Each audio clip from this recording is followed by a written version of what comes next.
गुरुजी, बृहस्पति का जो संबंध है वो ज्ञान और विस्तार से है, तो क्या जो शिक्षा की फील्ड में है या किसी चीज़ को एक्सपेंड करना चाहते हैं किसी बिजनेस में, तो उनके लिए ये परिवर्तन कैसा रहने वाला है?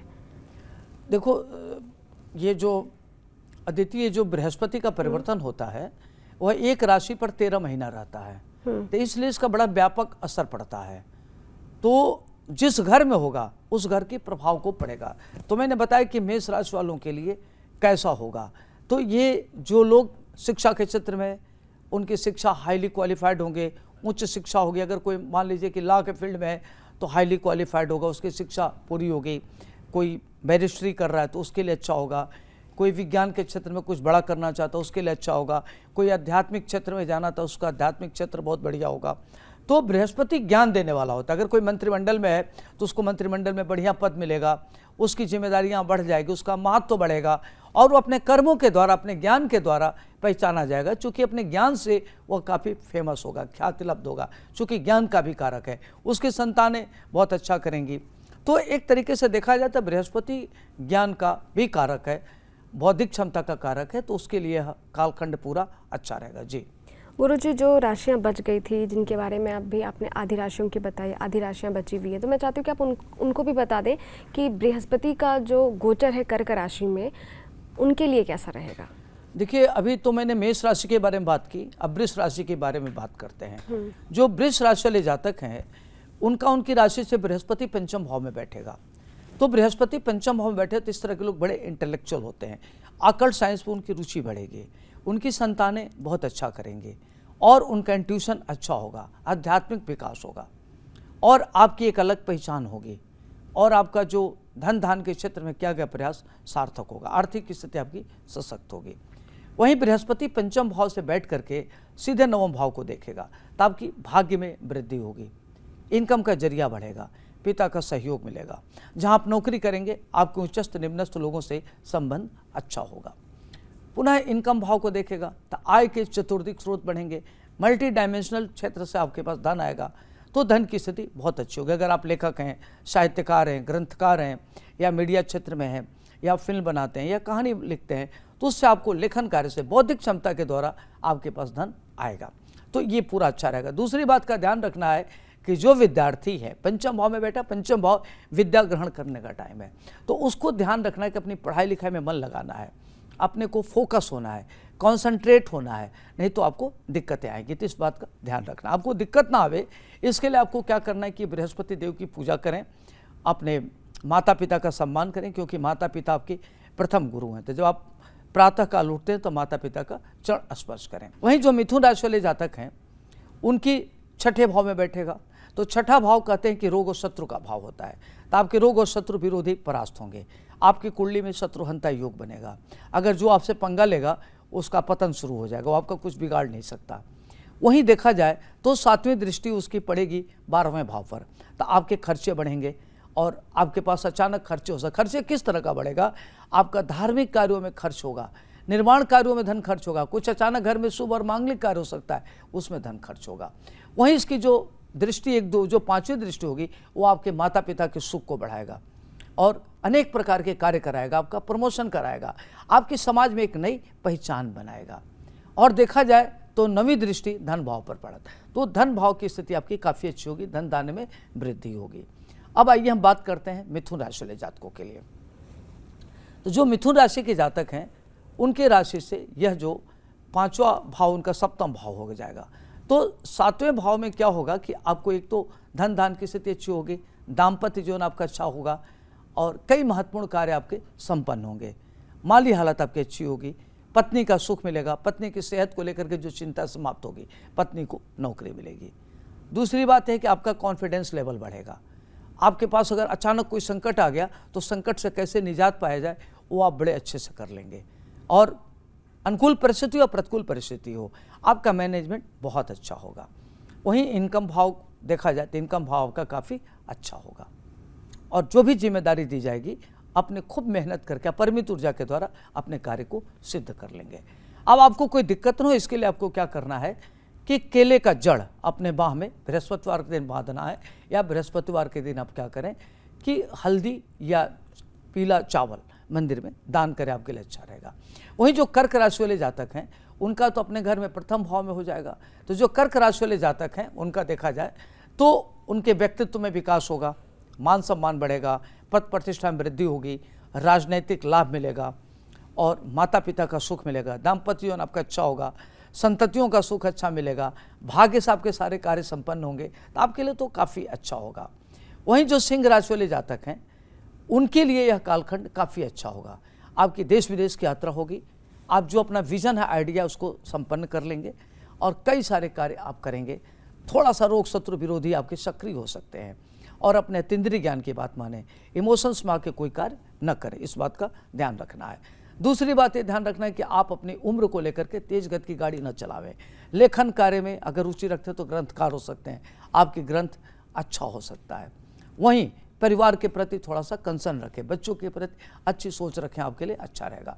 खर्च पर कंट्रोल करें, खर्च अनावश्यक रूप से हो सकता है तो इस पर आपको कंट्रोल करना है। वहीं जो सिंह राशि वाले जातक है उनके लिए कालखंड काफ़ी अच्छा है। एक तो आपकी अपने बौद्धिक क्षमता के बल पर धन अर्जित करेंगे, आपके अंदर एक्स्ट्रा करिकुलर से धन आएगा, लेखक हो सकते हैं, फिल्में बना सकते हैं, कहानी लिख सकते हैं और आपकी उम्र बढ़ेगी। अगर कोई रोग व्याधि है तो दूर होगा, परेशानियां दूर होंगी, अपने बौद्धिक क्षमता के बल पर आप आगे बढ़ेंगे और अगर आपका कोई विरोधी परास्त होगा। वहीं देखा जाए तो पिता से आपका सहयोग बहुत अच्छा होगा, पिता का सुख मिलेगा, धन दान की स्थिति अच्छी होगी। खर्चे अचानक बहुत बढ़ सकते हैं तो खर्च पर कंट्रोल करने की जरूरत है। आपका बृहस्पति अच्छा हो इसके लिए आपको क्या करना है कि ओम ग्राम ग्रीम ग्रोम सा गुरुवे नमः, इस मंत्र का जप करना है। बात करते हैं कन्या राशि की।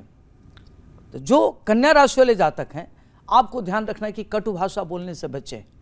आपके अंदर जो एक्स्ट्रा करिकुलर है उसका आपको यूटिलाइज करने की ज़रूरत है, अपने को चैनलाइज करिए, अपनी इंट्यूशन का प्रयोग करिए। यदि आप लेखक हैं, साहित्यकार हैं, ललित कला में रुचि रखते हैं तो वो आपका करियर बन सकता है।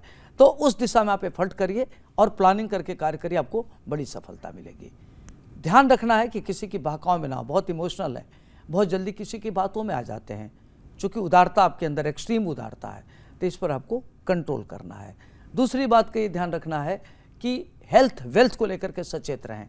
धन की स्थिति आपकी अच्छी होगी, आपके जो नौकर हैं उससे आपको थोड़ी परेशानी बढ़ सकती है, पत्नी के स्वास्थ्य को लेकर के चिंता हो सकती है। वहीं जो तुला राशि वाले जातक हैं इनको क्या करना है कि अपने व्यक्तित्व पर ध्यान रखना है कि आपकी इंटीग्रिटी डाउटफुल ना हो। आपको पूरा कालखंड किसी भी महिला मित्र को लेकर के आप तटस्थ भाव रखें और लोगों की मदद करते हैं तो आपके लिए अच्छा रहेगा। आध्यात्मिक विकास होगा, लग्जरी से संबंधित चीज़ें भी आपको मिलेगी और होटल इत्यादि बनाना चाहते हैं या कोई बड़ा कार्य करना चाहते हैं उसके लिए बहुत अच्छा है। अगर कोई अविवाहित व्यक्ति तो उसके विवाह की बात चल सकती है, विवाह हो सकता है। अपनी पत्नी की सेहत को लेकर के आपको चिंता हो सकती है, पत्नी को नौकरी मिलेगी। संततियाँ थोड़ी प्रतिकूल व्यवहार कर सकती हैं तो संतान के प्रति कंसर्न रखें। खर्चा पर कंट्रोल करें, खर्चा बहुत ज़्यादा बढ़ सकते हैं। एक तो इमोशनल है, लायबिलिटी ऑलरेडी बहुत है और जिम्मेदारियाँ ले लेते हैं तो उसका भी आपको ध्यान रखना है। और आपका यह अच्छा हो इसके लिए आपको क्या करना है कि गुरु माता को पीले कलर का वस्त्र बृहस्पतिवार के दिन आदर सहित उपहार में देना और उनका आशीर्वाद लेना है, इससे आपका अच्छा होगा।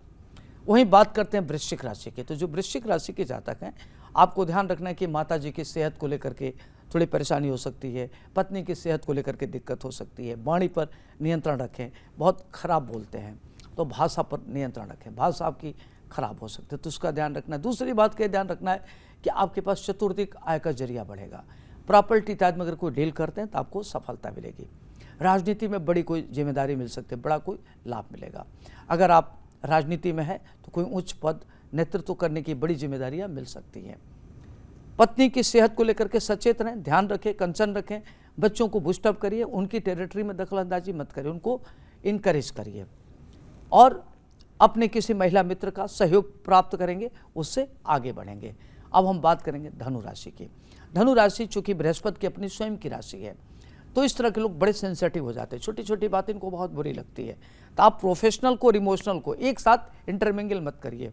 जहाँ प्रोफेशनल संबंध हो प्रोफेशनल संबंध रखिए, जहाँ इमोशनल हो इमोशनल संबंध। अगर दोनों को एक साथ जोड़ेंगे, क्लब करेंगे तो आप परेशानी में रहेंगे। किससे किस तरह का संबंध रखना आपको तय करना है, क्योंकि आप बहुत उदारता है, प्रोफेशनल आप नहीं हो पाते। लोगों की मदद तो कर देते हैं लेकिन जब आपको मदद लेनी होती है तो आपका ईगो हर्ट होता है। तो इसलिए दोनों को अलग अलग डायरेक्शन दीजिए, नंबर 1। नंबर 2, अपने हेल्थ वेल्थ पर ध्यान दें। जो आपकी योजना है उसको योजनाबद्ध तरीके से क्रियान्वित करिए। अपनी इमेजिनेशन को रियलिटी में बदलिए, केवल सोचिए नहीं, उसको प्लानिंग करिए। आपके अंदर आलस्य बहुत बढ़ेगा, आज नहीं कल करेंगे, कल नहीं कल करेंगे, कल कभी नहीं आएगा। इससे क्या होगा कि आपकी परेशानियां बढ़ सकती है, आपके कार्य अवरुद्ध हो सकते हैं। तो इससे बेहतर है कि अपने को ऑर्गेनाइज करिए और कर्मठी बनिए, कोई चीज़ कल पर न टालिए और अपने को जितना चैनलाइज होकर करेंगे उतनी बड़ी सफलता। लेखक हो सकते हैं, साहित्यकार हो सकते हैं, कोई बड़ा ग्रंथ लिख सकते हैं, आज आपको बड़ी ख्याति मिल सकती है। खर्च पर कंट्रोल करें, इमोशनल होकर कोई निर्णय न ले, इस बात का ध्यान रखें। और आपको क्या करना है कि ओम ग्राम ग्रीम ग्रोम सह गुरुवे नमः, इस मंत्र का जप करना है। और अपने घर के सामने अपने बागीचे में केले का वृक्ष जरूर लगाइए, गरीबों की मदद करें, इस बात का ध्यान रखें। जो मकर राशि वाले जातक हैं, आपको ध्यान रखना है कि आपको ईगो बहुत बढ़ जाएगा, आपकी परेशानियां बढ़ सकती हैं, आपको तमाम तरह की दिक्कतें आ सकती हैं। तो हेल्थ का ध्यान रखिए, किसी स्ट्रेंजर से कोई डील मत करिए, माता पिता का सम्मान करें, चूँकि माता पिता प्रथम गुरु होते हैं। तो अगर चाहते हैं कि आप आगे बढ़ें, आपका गुरु ग्रह मजबूत हो, तो अपने बड़े भाई, अपने पिता माता गुरु का सम्मान करें, बड़ों की राय लेके चलें, उतावलेपन में आके कोई कार्य न करें। और परिवार भाई के प्रति कंसर्न रखिए, लोगों की मदद करिए, भले ही लोग आपके लिए गलत सोच रहे हैं, आप उनके लिए अच्छा सोचिए, क्योंकि आपका अच्छा सोचना ही अच्छा है। और आपके आध्यात्मिक विकास होगा, अकल्ट साइंस में रुचि बढ़ेगी और किसी बड़े कर्म कांड में रुचि बढ़ सकती है, तंत्र के क्षेत्र में आपको रुचि बढ़ सकता है। तो उस क्षेत्र में अगर आप मंत्र जप करते हैं तो आपके लिए काफ़ी अच्छा रहेगा।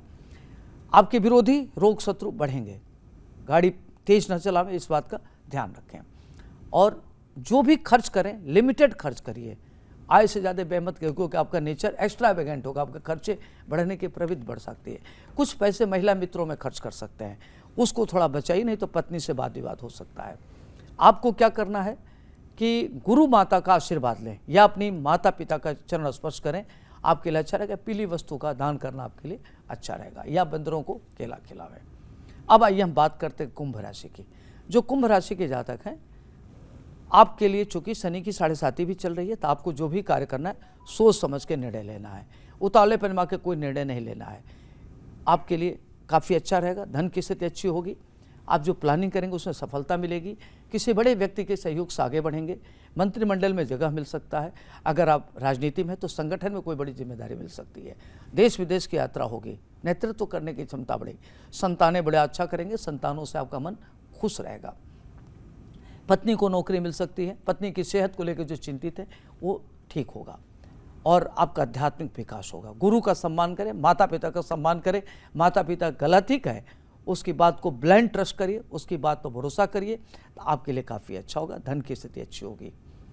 आपके लिए यह गुरु अच्छा हो, उसके लिए आपको क्या करना है कि खिचड़ी मंदिर में दान करें और ओम ग्राम ग्रीम ग्रोम सह गुरुवे नमः या ओम ब्राम ब्रीम ब्रोम सह बृहस्पति नमः, या आप क्या करिए कि श्री कृष्ण गोविंद हरे मुरारी हे नाथ नारायण वासुदेवा, इस मंत्र का आप जप करें। अब आइए हम बात करते हैं अंतिम राशि मीन की।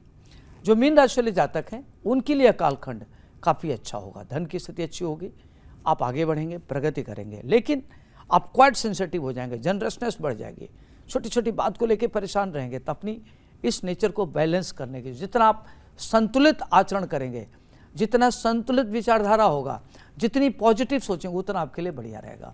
और इमोशंस और प्रोफेशंस दोनों को एक में मत करिए, प्रोफेशनल व्यावसायिक दिशा अलग रखिए और व्यवहारिक अलग रखिए।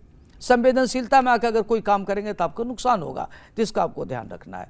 महिला मित्रों का सहयोग मिलेगा, किसी महिला मित्र के सहयोग से आगे बढ़ेंगे, या किसी गुरु की भूमिका में कोई महिला आएगी जो आपको एक नई दिशा दे सकती है। आपका आध्यात्मिक विकास होगा, पुस्तक लिख सकते हैं और आप काफ़ी आगे बढ़ सकते हैं। वर्ष आपके लिए अच्छा होगा। जो कर्क राशि का बृहस्पति होगा आपके लिए महत्वपूर्ण होगा। आपको क्या करना है कि ओम ब्राम ब्रीम ब्रोम सह बृहस्पति नमः, इस मंत्र का जप करें, पीली वस्तु का दान करिए और अपने पर्स में हल्दी की गांठ जरूर रखिए। तो ये जो 12 राशि वाले हैं इनको इस तरह का ध्यान रखना है, छोटे छोटे उपाय करके सावधानियां बरत के अपने लाइफ को अच्छा कर सकते हैं। जी।